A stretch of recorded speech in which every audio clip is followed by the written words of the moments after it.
Attention everyone, we will begin in 30 seconds. We will begin in 30 seconds.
Good evening and welcome to the June 16th Board of County Commissioners meeting for the public hearing on the operating budget for fiscal year 2021. I'll turn the meeting over to our chairman, Melvin McLaughlin. He and along with the other board members are participating virtually via Zoom. Mr. Chairman. Thank you. Can you hear me all right? Can you hear me? Yes, sir. Okay, very good. Thank you. Again, welcome all to our annual budget work public hearing for 2020 and 2021. I'd like to call the meeting now to order. We're going to ask our clerk to do the roll call, please. Madam Clerk. Chairman McLaughlin. Here. Vice Chair Colson. Here. Commissioner Albright. Here. Commissioner Fitzpatrick. Here. Commissioner Floyd Huggins. Here. Commissioner Nunnally. Here. Perkins Williams. Here. Commissioner Ward. Here. White. Here.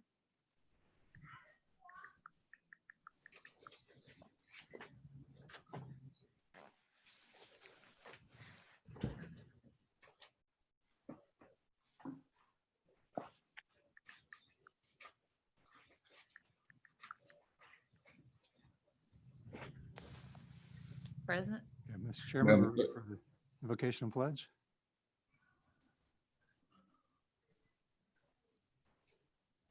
Was that the roll call or are you finished? Yes, sir. We're ready for Okay, the great. invocation and pledge. Okay, at this time, we should have invocation as a moment of silence as we pray for the ones that was lost recently in Pitt County from COVID-19, and also as we pray for our county and nation. And this will be followed by our pledge by our county manager, Scott Elliott. Shall we pray, please?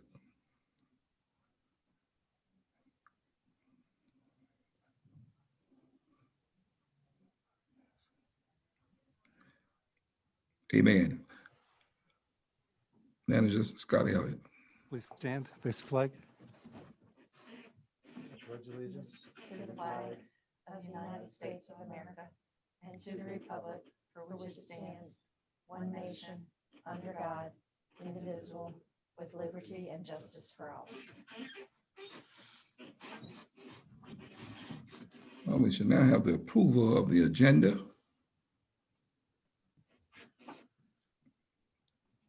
We have Commissioner Floyd Huggins' hand up. Commissioner Huggins. So moved. Okay, do we have a second? Commissioner Nunley. Commissioner Nunley. I'll second. Very good. Madam Clerk? Sir, Chairman McLaughlin. Yes? Vice Chair Colson. Yes. Commissioner Albright. Yes. Commissioner Fitzpatrick. Yes. Commissioner Floyd Huggins. Yes. Commissioner Nunnally. Yes.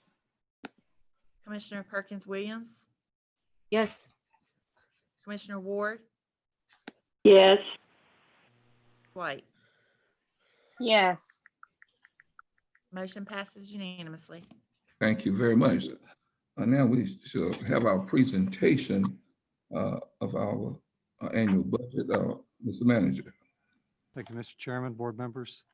Before you tonight, you have three documents. You have the budget ordinance, which is once you land on and agree upon what ordinance you would like to adopt. This is from the input from our last budget workshop with the budget that was developed for this workshop. This is the document that is actually the legal document that when you adopt the budget locks the tax rate in the budget into place for the terms of the ordinance. You then also have the budget message, which is the printed version of the presentation tonight and kind of encapsulates the overall message of the budget in a written format. What I'm going to go through tonight is the actual PowerPoint that you'll see on the screen, and you should have a copy of that. It was delivered to each of the commissioners. So this is the public hearing, and this is the presentation on the fiscal year 2021 operating budget for Pitt County government. And this budget includes all funds. Your priorities that you have seen and have affirmed. I will not read these. You're very aware of these as they're listed on the screen. And these are the priorities that we try to use in developing the majority of the budget recommendations that come before you. On the next slide, the COVID impacts, we've discussed these, everything from the decrease in sales tax revenues to interest earnings. We've lowered our property tax collection target from what we could have it at. We have eliminated a cost of living provision for the workforce, eliminated the far majority of all the new positions being asked for, deferred quite a bit of capital requests, and we have eliminated or deferred some fee increase requests. The guiding principles on the next slide. As always, we try to evaluate against the board's goals and priorities. We try to have we have a balanced budget with the revenues meeting expenditures. Local government, as I continue to state, I think is the only level that gets to or is mandated to have a balanced budget where your revenues and expenditures must meet. We're using the fund balance as a plug, a $3 million plug, and it continues with our base budgeting concept. Highlights the budget before you is actually a reduction in the current tax rate of 72.1 cents down to 69.97, which is a 4.13 cent reduction. It is also a reduction in the industrial development tax due to revenue neutral, just as the first bullet, taking it down to 0.94 or 0.6 of a penny decrease. Does propose a 1.35 cent EMS district rate adjustment for those areas of the county that are covered with EMS services. It addresses COVID-19, the coronavirus impacts as we anticipate them and as we budget for those. We increases funding to schools, both Pitt County schools and Pitt Community College, increases staffing for public health, DSS, and the sheriff's office. And it does include pay for performance or merit pay and certification pay, but it actually freezes that until mid-year until we can see the actual effects of COVID on our revenues, such as sales tax and property tax collections and so forth. So the next slide, in terms of the recommended budget, what is being recommended is a $259,705,077 for the total of all funds within the county's budget. That represents a 3.31% increase over the existing year. The general fund within all funds is that fund, which we will state is normally which drives the ad valorem property tax, is recommended to be $182,358,067. As I was stating a moment ago, the current tax rate today is 72.10 cents. We're recommending a rate adjustment reduction of 4.13 cents due to the reappraisal revaluation we just undertook in effective January 1, 2020. That would then bring the tax rate down to 67.97 cents. This budget, the revisions we've made after the budget workshops, we've added one courthouse deputy position in the sheriff's office. We've added the physician extender position within public health. specifically the maternal health program. We've added new public health physical exam fees to generate additional income and revenue to help with the physician extender position in public health. We've decreased the contingency to fund some of these positions, and we've decreased some funds that we have had targeted toward facility improvements.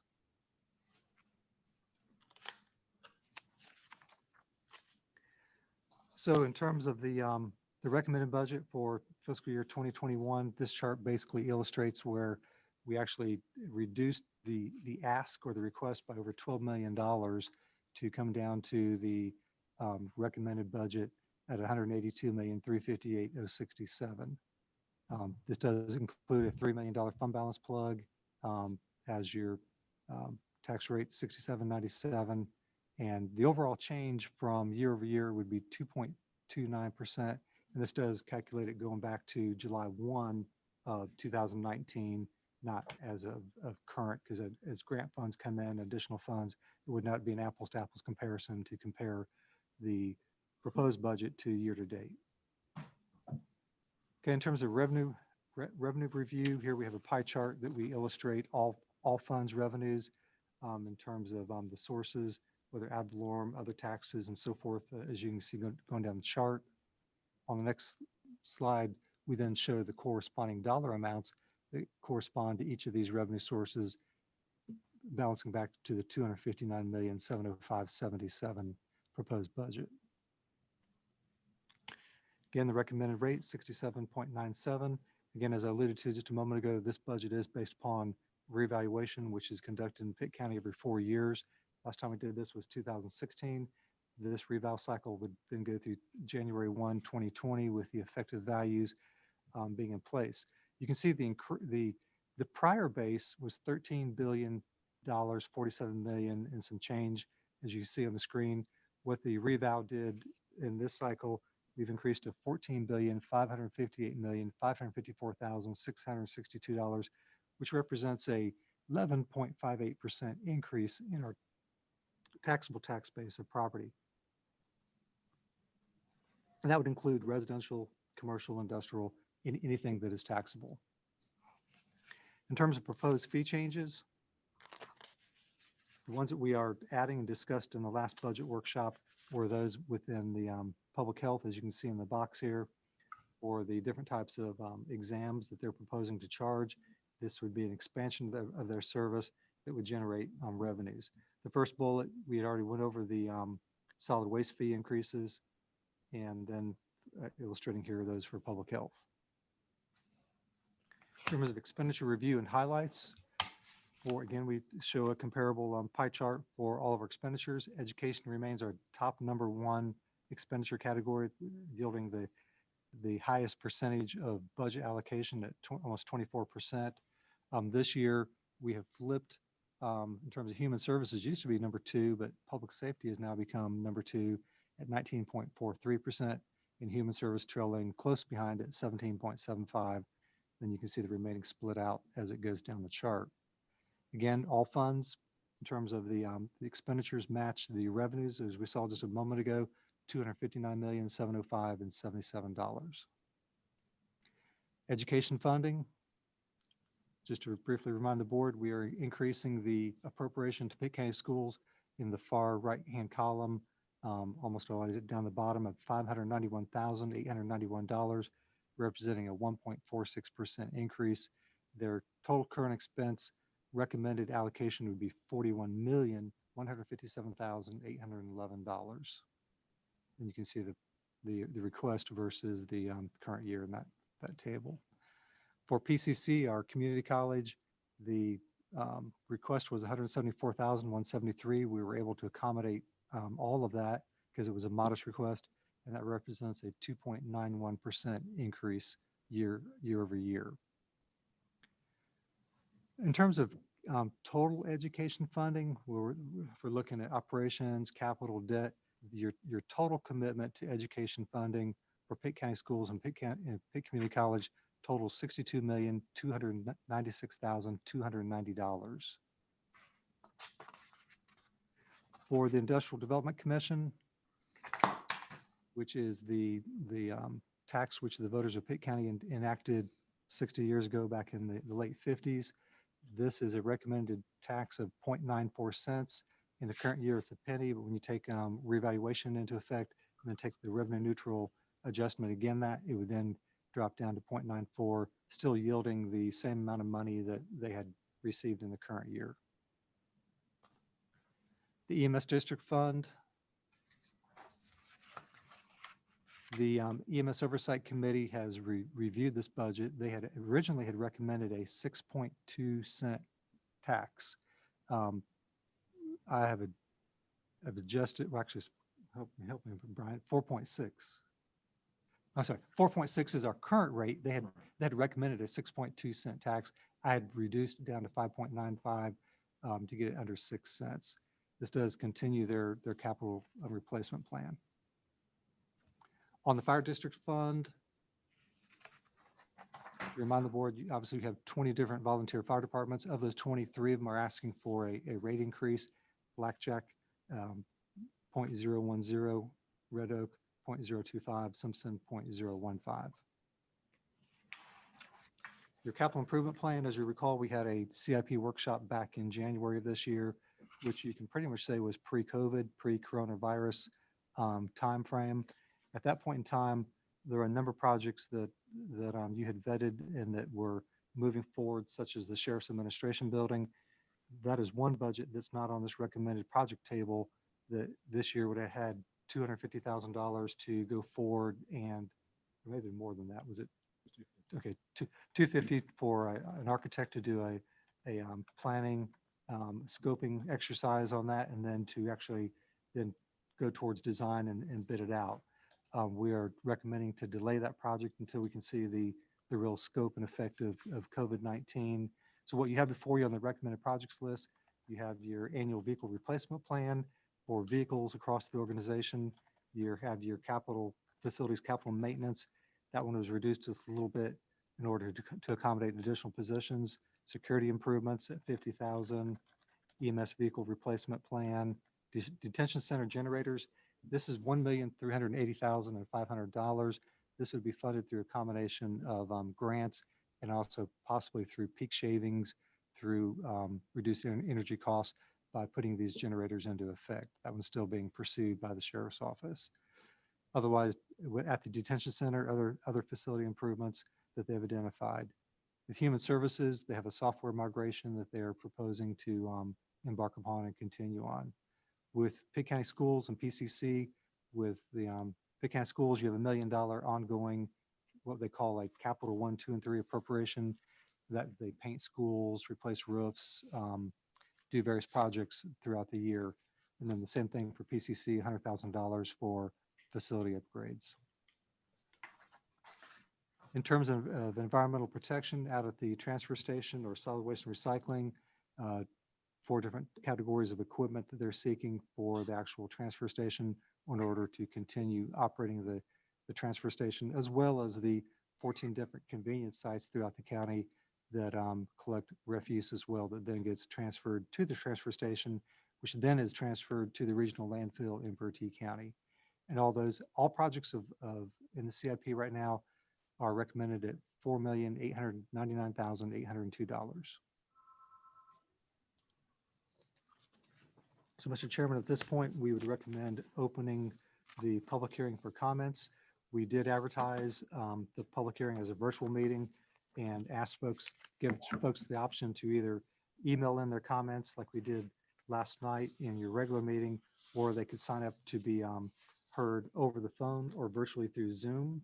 We did receive one individual who would like to be heard, and the name of the individual is Leanne Odom with Meridian Park, and she, I believe, is going to be a Zoom participant tonight.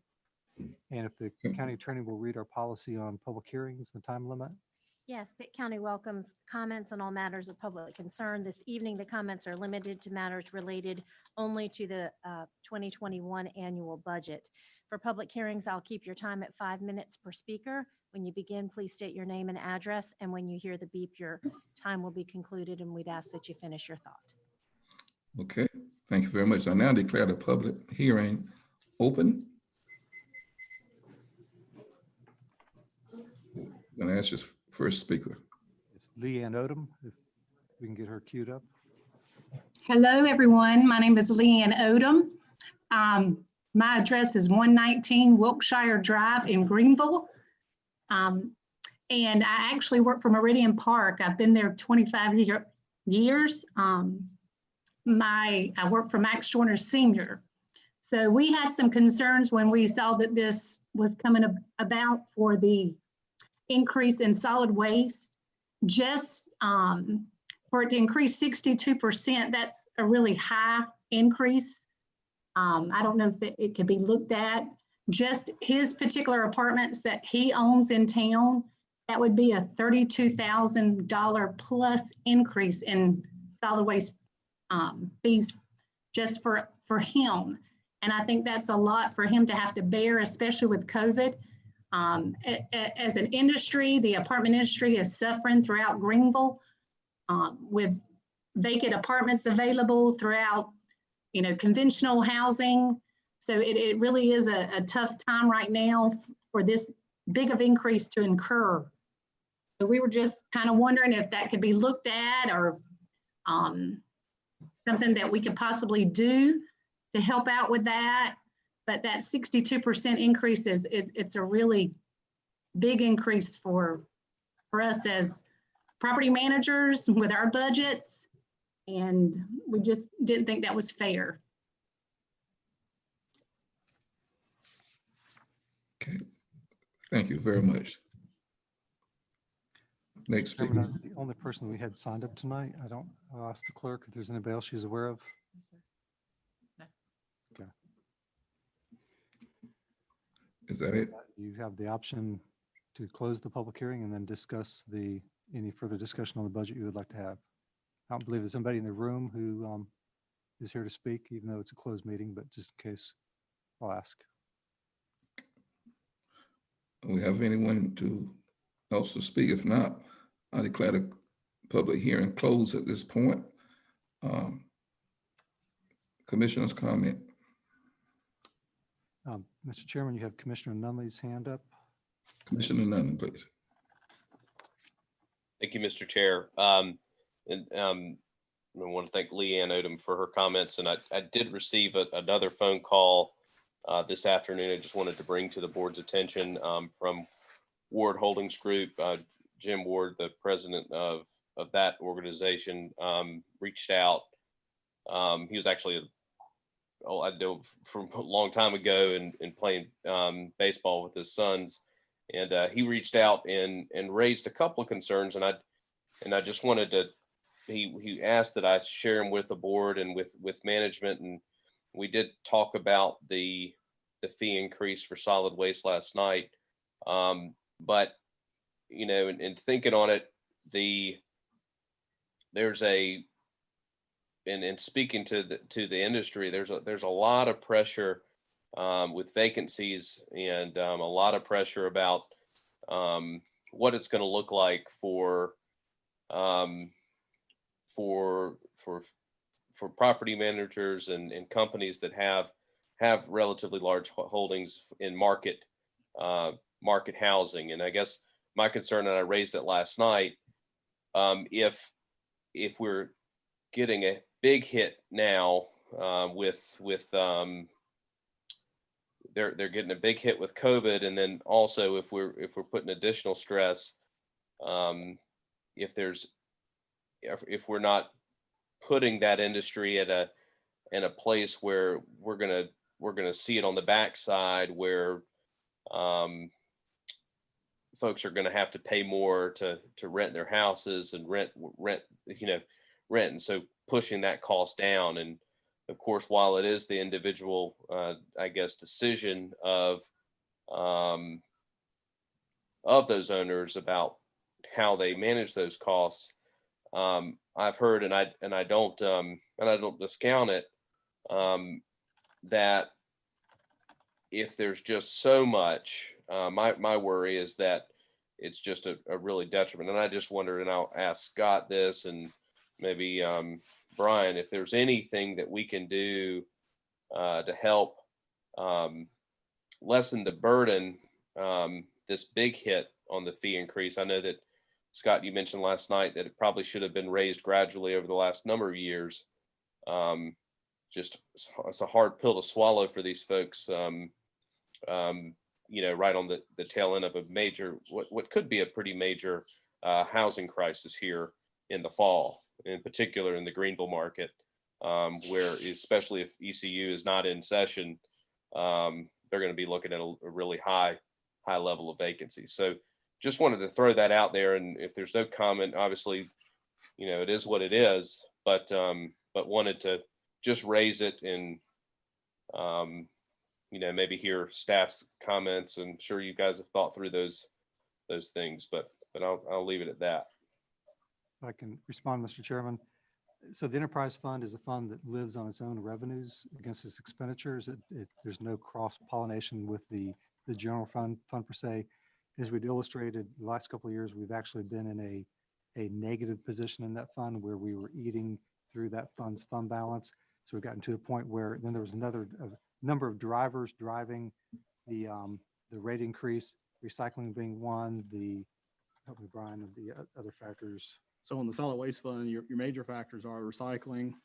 We delayed or deferred a large amount of capital improvements there at the transfer station, at the convenience sites, and some of the equipment that's used to move waste around at the transfer station. Also, there's the issue with the southern end of the cap that we'll have to address. We do have a certain amount of reserve revenue that we have to have in place to cover that, but it's significantly not enough to potentially handle the liability that we could have. And as the manager's alluded to, even this fiscal year, we are looking at another loss. So this will be the 4th year in a row. And our household residential rate is the one rate that is a set fee. However, it's affected by the volume of traffic, volume of trash and solid waste. So one particular house pays the same amount regardless of how much waste they generate. But as we move that solid waste either to ECVC for recycling or to Bertie County, we are charged based on the weight to remove that waste. So that's why we looked at the household fee as a particular fee to help counter those increased costs. And the household fee, as we've looked at the comparable counties, getting up to $10 per month, we'll put it in line with other comparable jurisdictions. Ours has really been under the mark for a good number of years. In terms of cost-cutting measures that we could consider, one thing we threw out there was, not that it's recommended or necessarily viable, but if you eliminated recycling, that's about $800,000 savings, I guess we could realize. If you reduce the number of convenience sites from 14 down to 7, if you cut those in half, those are options, but they're not really options. I think our citizens expect to have every convenience center we have, and they expect us to recycle. We're just to a point where unfortunately, we are in need of this rate increase for the monthly household fee. And $3.83, which is the net effect per household of what they're going to be charged for solid waste services, which is, your household waste, recycling, and so forth. If you annualize that, that'd be $45.96 per year increase. And Mr. Chairman, you've got Commissioner Perkins Williams, Ward, and Floyd Huggins. Okay, Commissioner Perkins Williams. Mr. Chairman, I was wondering if I was listening to Chris Nunnally's explanation about things, and I'm wondering if he was asking to offset something for this particular department or what. And I was wondering if this is a precedence, or is it something that we need that would throw our budget offline, out of kilter? Okay. You want to respond to that, Mr. Manager, or Mr. Barnett? I think Mr. Nunley may need to respond to that. His hand just went back up. I don't know if you want to go to him or go to Ward and Floyd Huggins. Okay, Commissioner Ward. Thank you, Mr. Chairman. Scott, I heard you say the the amounts of money, but would you give those again, please? The $3.83 per, tell me what that was again. So currently, each household on a monthly basis is paying $6.17 per month for solid waste services. And we're recommending that to go to a flat $10 per month, which would be a difference of $3.83 times 12 months. Okay. Brian, is my math right? $45.96? Correct. Okay, increase, if you annualize that. So the $45 represents what? Represents The the, annual fee? Brian, take it from here. So as of right now, if you were to take that increase, it's $3.83. So for an entire year, that would give a particular household an increase of $45.96. Okay, an increase An increase, right. Currently today, they're over paying- what they're already paying. Okay, that was, and I'm sure you all have vetted that. And I know when you said when we were in our budget workshop, there was just no wiggle room. So if we decrease that, I think we're going to have to find that money somewhere else. And like you said, it's been a while since we've done that, and there's never a good time to increase taxes or anything. Thank you. Thank you very much. Commissioner Huggins. Thank you, Mr. Chairman. I'm thinking along the same lines as Beth was thinking, and Mary too, because we did discuss this greatly in the workshop. Of course, I was concerned about the household jumping, increase more than the other commercial, I believe, and whatever. So these two property managers, how is theirs figured? Well, each unit would be charged $120 per year, which is a one-time fee on the tax bill, which is the equivalent of $10 per month. Currently, when you receive your tax bill, every property in Pitt County that has a residential structure on it, if it's a single family, then it's going to be today it's $74. If it's a complex and there's 100 units, then that apartment complex is paying 100 times 74. So are they collecting this from the tenants? No, ma'am, it is, well, yes, they are. You're correct, they are. The owner of the apartment complex receives a tax bill from the Pitt County Tax Office. They then have to figure that cost in with the rent they charge their tenants. So they would have to either eat that $3.83 per month additional, or at some point they would have to go up on rent if they could not, accommodate that through their own revenues and expenditures. Okay. Well, as you said in the workshop meeting that we need this increase. We need these increases rather. We should have done it a long time ago. We've been losing money, so we can't afford to continue to lose money on this. So I don't see the room to change this at this time. Also, I want to ask another question. Since we are not getting the $1.6 million from revenue from the ABC board, how is that going to affect our budget, what you had budgeted as far as revenue? So is that going to leave a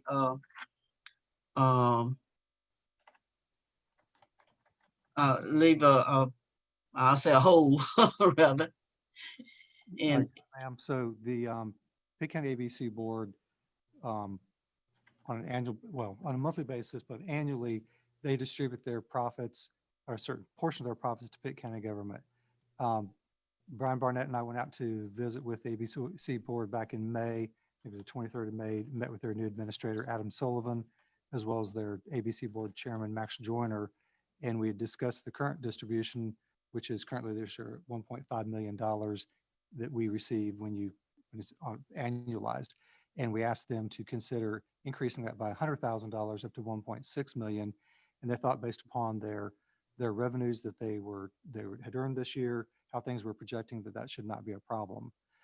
So we then inputted $1.6 million into this budget as a revenue that funds things such as education, public safety, health, DSS. I mean, that 1.6 million is spread out across all of the functions of county government.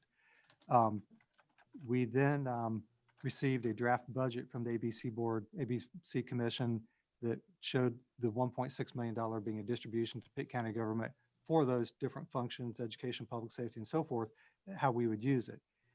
Between the point in them creating their draft proposed budget and then adopting it, they reduced that back down this week. It was this week or late last week, from the 1.6 that they had first said they were going to do to 1.5 million. So yes, ma'am, we do have a $100,000 gap in the current budget.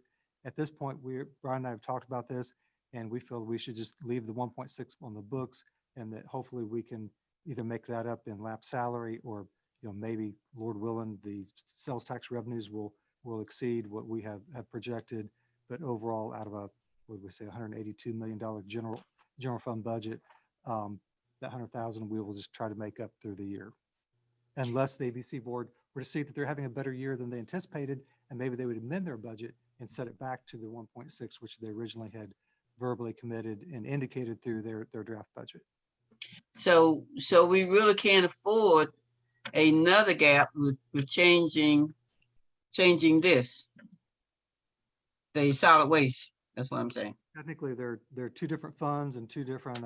Yeah, I know, but I'm saying it's still, yeah, kind of. It all adds up. Yeah. Okay, I'm finished.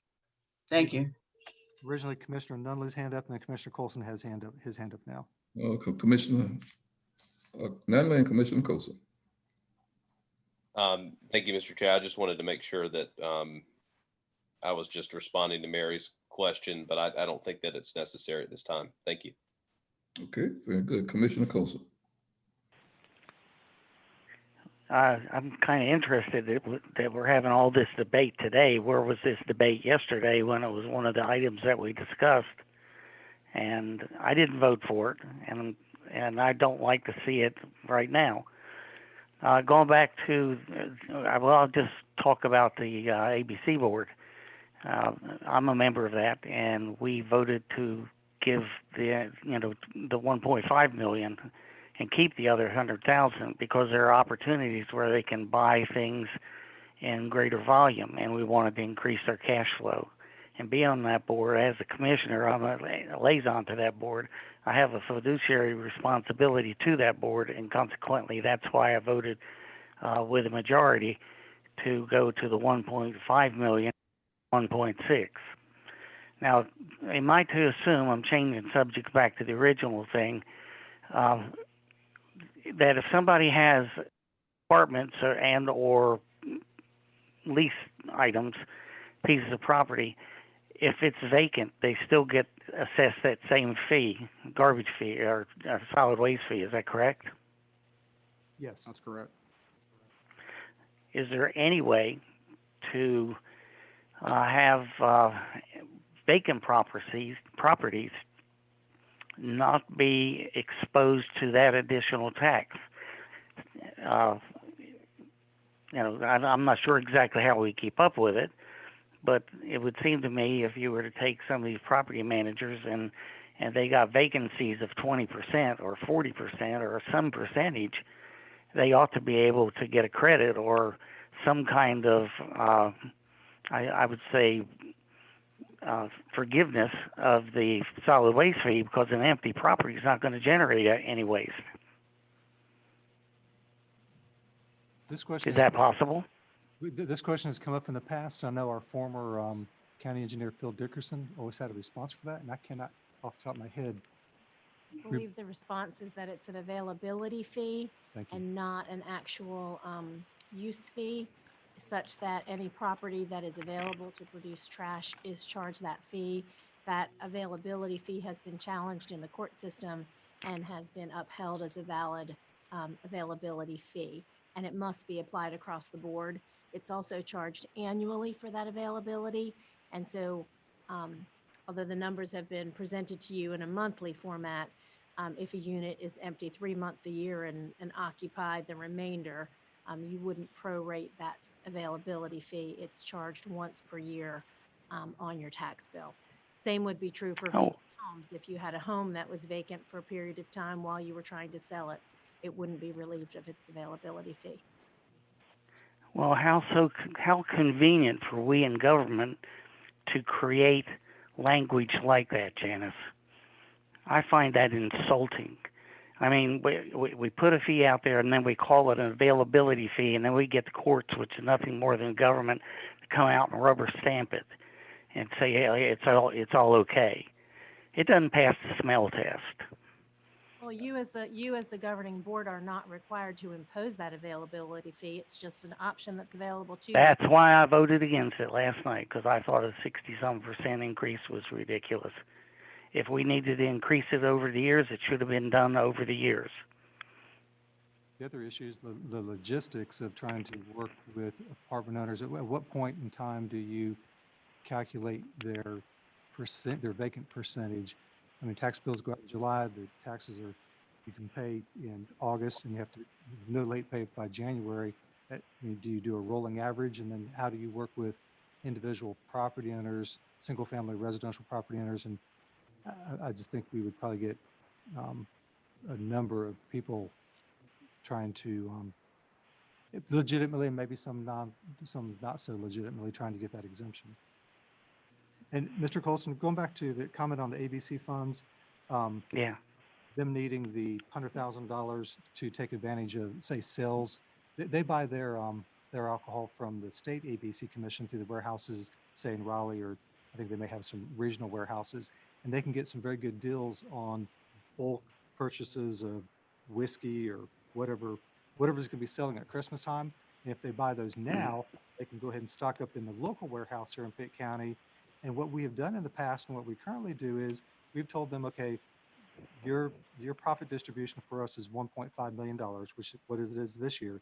We've said, if you need to take advantage of bulk sales, instead of giving us $375,000 quarterly, you can give us $100,000 the first 2 quarters, hold on to that balance of it, buy your bulk sales, have your Christmas sales, your holiday sales, and then make it up in the 3rd or 4th quarter. And they've always done that. We even drove this point home when we met with Mr. Sullivan and Mr. Joyner on May 23rd, saying, you know, if that arrangement still works for you, we're more than happy to do it. We're not dependent on a quarterly distribution of that amount to pay our bills. Yeah, at the end of the year, we need the money on the books to balance the books and make sure we don't have any audit findings within our overall budget. So I'm not sure. I just wanted to. Well, for a county our size, we give the ABC board gives the county a lot of money. I mean, by law, they said, I forget what the number was, but they only really have to pay something like around $700,000. And over the years, it's gone up, and roughly about $100,000 a year over the last several years to what it is now. But the thing is, they don't really have to give you all that money. You can't mandate it. They're a separate entity. And yes, you're right about them buying in bulk, but that was part of the reason that we did this, so they'd have the cash flow to do it. Now, what you mentioned about the $100,000 per quarter for a couple, 3 quarters, and then the balance at the end, that was not a discussion item. And you may have talked to Adam Sullivan and Max Joyner, but I'm going to say the rest of us on the board did not know that that was an option. Even knowing that now, I'm not sure that it would have changed my opinion about how much the ABC board is actually giving to the county. The ABC board gives a lot of money to education and other things as well. So it's not like that they don't have, pressure trying to give money to various and sundry other activities. That's true. And this arrangement of not having to do an even quarterly distribution has been in effect for probably 10 years plus. And I'll say too, we always hear from them. We meet out there, Brian and I go out there several times a year. They've done this for a long time, even with his predecessor. And we've always talked to them about their capital needs, whether new buildings, whether renovations of stores, and want to work with them to make sure that they have money in hand to do what they need to do to make their stores more attractive. Well, then I'd like to make a suggestion. When you do that, do it during the course of one of their scheduled meetings with the entire board. I'll take you up Let on us all hear it. Yes, sir. I'd be happy to do that. Well, I think that makes sense. The rest of the board may not agree, but I think it makes sense. Even though they do distribute, I guess technically by formula, they distribute twice as much profit that, quote, they're unquote required to. If they didn't distribute that profit, I guess we would just be building bigger stores, more grandiose stores. But then is that really where that profit needs to go, or does it need to go to essential county services to help defray the property tax? That 1.5 million is worth a little more than a penny on the tax rate that we've defrayed. Understood. Mr. Chairman, you have Commissioner Nunley and then Commissioner Floyd Huggins. Okay, Commissioner Nunley. Thank you, Mr. Chair. And thank you, Mr. Chair. And I wanted to, I guess, follow up and piggyback and thinking about the availability fee. And I just want to, and I'm not necessarily suggesting that we don't need to do this fee increase on this year's budget. I just want our board and all of us to be mindful that because of that, the way that the availability fee is structured, and I think Tom made a point on this, it's based, in this idea that vacancy, and in a normal environment, vacancy is just a part of the regular market. But in a COVID environment, I think that we could potentially expect to have an artificially low impact on vacancies in our county due to COVID and people not moving, the typical market not being filled. And so I don't know if there's anything that we could look at as a government to help deal with that, that really artificial market and due to COVID impacts. I mean, I think we all expect that if you're in business, you're going to have ups and downs. But I don't know, and I don't think anyone knows, and I'm a little bit fearful about what it's going to look like. Especially again, if East Carolina University doesn't come back as we think as a lot of people want it to, what that's going to do to our rental market and what's it's going to do for, for everyone that's invested there. And so I just think we legally in normal times, maybe that availability fee, it's landowners are paying it because we've got to handle it that way.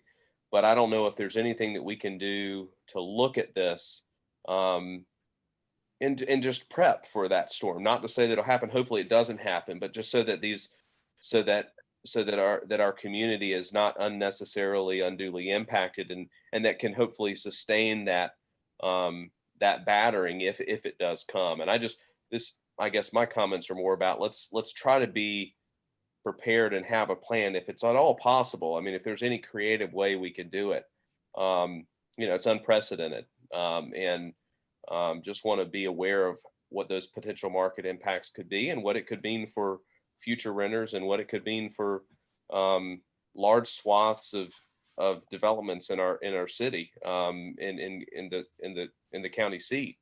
Because I don't think anyone wants a slew of bankruptcies in major housing developments. And, I don't know if that's a reality, but and certainly not suggesting that solid waste is only that, but, given us perfect set of circumstances and a fee that's on availability in a different market, I just want us to be aware of and mindful about it. And I don't know, I trust that the county staff, you guys will be able to think about it. But I don't know, is there any way that we could look at this on the backside of it and to help properties, if it looks there's like a severe COVID impact? Is there anything that we can do on that front? And maybe Janice, you could chime in on that, or Brian Barnett, and about flexibility on that front. I welcome Brian. Or Scott too, sorry. Anyone. We had a letter recently from a owner of a hotel motel in Pitt County that had formally asked for relief due to, wanted to know if they could defer their property taxes this year to the following year, and also not pay their the room occupancy tax, which I guess if you didn't have occupants, you wouldn't have tax to pay. But in any case, even on the property taxes, they were wanting to defer it into the next year. And our tax administrator responded to that, basically saying, A, we don't have the statutory authority. But I mean, this kind of goes kind of along the lines of this availability fee for solid waste. I mean, I sympathize dearly. I understand that these dynamics going on in this COVID environment, and Lord willing, we'll pull out of this. But who knows? I mean, we're hedging our bets and drawing back a lot of our things. We reduced the property tax collection rate, thinking that we may not get everything we're currently getting. But there's many tentacles to this, and where does it end? If you were to then account for all of the vacancies for the household fee, and then you account for the hotel rooms that are not being occupied, I don't know what would be next. Janice or Brian? The only thing I would chime in and say is, Commissioner Nunley, the formation of this entire budget was based on the premise of COVID-19 and what unknown effect this virus can have on the economy and our ability to raise revenue next year. We purposely held back, as you saw, just on the general fund side, we had an additional $12 million, which is normally we do have a high amount of requests versus what manager actually recommends. But with the opportunities that we saw with our revaluation and where our normal trajectory should be on the sales tax side, we held back dramatically on funding any. I mean, there's very little expansion request at least in the general fund. We're also looking at holding back our merit pay based on mid-year to see where we are actually at on the revenue side. So I do understand the plight for the property managers on the solid waste side, but this entire budget was put together with the unknown of what's going to happen in the fall. Is there going to be a round two? What kind of shutdowns could we be looking at? I mean, county services still have to go on, and we do have to have revenues for those services. So, I mean, this should have been the budget year for us to really look at expansion, and then, COVID hit in March. So we dramatically scaled back our budget just to have, we are by definition at a base budget. And then the only other thing I might add to that conversation is the fact that and I think this has already been stated, that the solid waste fund is an enterprise fund and it runs like a business. So if the majority of the board is not comfortable with the existing amount of increase in the availability fee or the extent of the increase in the availability fee, then you may identify an alternate reduction to balance that within that fund. And one factor our solid waste director has just pointed out to me as he's watching the telecast, he's saying our total tons of household residential waste is actually increasing, has increased. And part of that is partly the justification for the per month increase, dollar increase. More waste is being generated. The more waste that's generated, and when we take that we have to pay to have that waste trucked to Bertie County to the regional landfill, then we have to pay a tipping fee for that waste for it to go into the regional landfill. And all that's paid for via the household fee plus the tipping fees, the overall revenues we have within the fund itself. And I also point out on the tipping fees, we also looked at those fees, and all of those were recommending increases. So it's not necessarily just on the household fee itself. We're looking at pretty much all the fees for the landfill. And as those fees increase, they're increasing due to the increased cost of having to dispose of the solid waste on the commercial, industrial. As those fees go up, obviously, we have to look for ways to pay for those. So that's why we recommended those fee increases as well. So it's not just solely on the household fee. and just getting off of this year's budget, but looking forward to the fall. Do you think that because we're kind of hamstrung with what we can do with the budget this year, and we're already at a base, would it be beneficial for us to communicate clearly that, look, this is something that we're seeing in our local market, and communicating that to our state delegation, just so they've got a mind, that look, property owners are hurting, and it's kind of the back end, and these things kind of trickle. Is that something that we can do to help? And I know I'm getting a little bit far afield, but it's a budget question that reaches into, what are we doing to make sure that, we're in better shape next year, and helping, those that are coping with it. So I'll leave it at that, but I didn't know if that's something that We can communicate it to the delegation, but this Yep. is a local program that's, the state does have some funds for scrap tire that they'll give us some state funds for electronic recycling, but they're very small amounts, 50,000, 100,000, nothing to the tune of this entire program is how much, 10 million, 11 million, solid waste budget, 13 million. 13 million overall. Okay, Commissioner Floyd Huggins. Yes. I sympathize with the property owners, but at same time with other households, and I don't see that we can get into the business of checking to see how many vacant apartments there are, as to adjust that property manager's fees. I think that would be very cumbersome. And as I stated earlier, and as Mr. Demery stated, we are in need of these funds. So, Mr. Chairman, what is our next step here? Do we pass a motion, or what's our next step with this? If I can, In this process? in a non-COVID world, you would close your public hearing tonight and then consider all the input you'd received from the public hearing and either direct staff to amend the budget, or you could consider adopting the budget as it was brought to the public hearing. But since we are in a COVID environment and you are doing this meeting via Zoom in a virtual environment, we're required to wait at least 24 hours to allow additional public comment to come in before you can consider a motion to adopt the budget. So that's why we would set a meeting for Thursday morning at 9 a.m. for either to receive additional comment or to let this rest to meet the condition of the new state statute before you can vote on it. So there'd be really no action tonight other than you discussing it. You've held your public hearing, and we've closed the public hearing, right, Madam Attorney? Yes. Okay. Yes. Mm-hmm. Well, did I answer the question, Commissioner? Yes, it does. Okay. I just want to say make one final comment. On the ABC board, some of you may know, 10, 12 years ago, I served as chairman of that board, and it's the largest revenue producer for the county. And about 10, 12 years ago, we had some members on that board that was not totally for the interests of the overall county as well as the ABC board.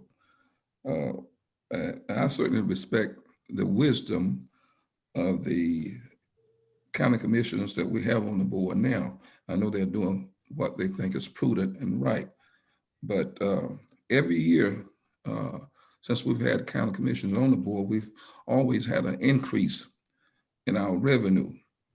It's something that I think that we should carefully consider, because we've done that in the past, and the ABC board continuing to function in a profitable manner, even after giving additional money every year to the county.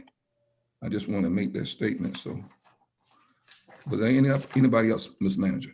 Yes, Commissioner Ward. Commissioner Ward. At this time, I would like to move that we close the public hearing and that we reconvene on Thursday at 9 a.m.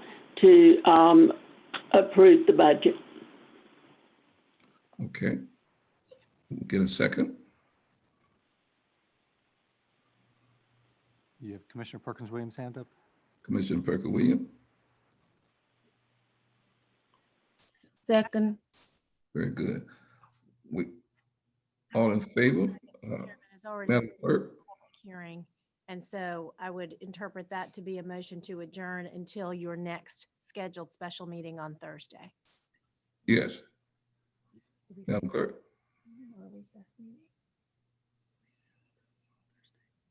Recessed. Okay. The clerk is advising that we need to recess until Thursday. And we don't need to roll call on that one. Madam, You'll need a roll, Yes. you will need a roll Yes, sir, call you will. vote for that. okay. Chairman McLaughlin, Yes. Vice Chair Colson, No. Commissioner Albright, Yes. Commissioner Fitzpatrick, No. Lloyd Huggins, Yes. Commissioner Nunley, Yes. Commissioner Perkins Williams, Who? Oh, yes, yes. Commissioner Ward, Yes. Commissioner White. No.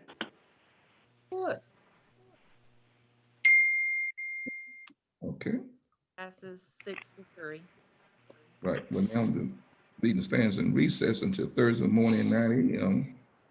As we consider the adoption of the budget. You're now in recess. Thank you.